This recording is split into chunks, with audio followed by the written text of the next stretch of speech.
tous, c'est Mathieu Poirier, directeur du développement de la pratique sportive à Volleyball Québec. Je vous présente aujourd'hui cette troisième capsule vidéo destinée aux enseignants en éducation physique du secondaire, qui cette fois-ci portera sur les bienfaits de l'utilisation de la formule du 4 contre 4 au lieu de la formule standard à 6 contre 6 à l'intérieur de vos cours.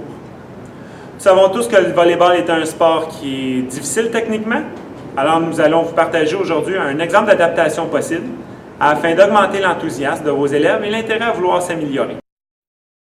Alors, ce qui est intéressant avec la formule à 4 contre 4 utilisée sur un terrain plus petit, c'est que la formule permet une grande implication des élèves dans le jeu en augmentant le nombre de contacts par joueur.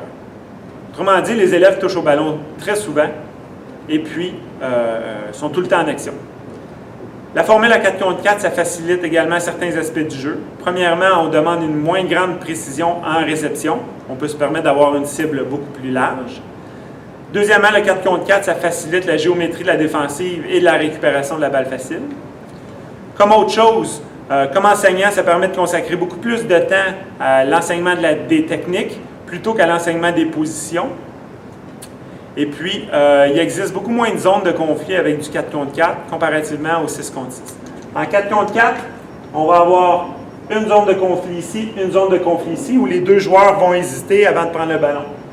En 6 contre 6, nous allons avoir une zone de conflit ici, une zone de conflit ici, une autre là, une quatrième, une cinquième, une sixième, une septième, et la zone au milieu, 8e, 9e. Donc, on a 9 zones de conflit qui limitent les échanges parce qu'il y a plus d'hésitation et plus de ballons qui tombent.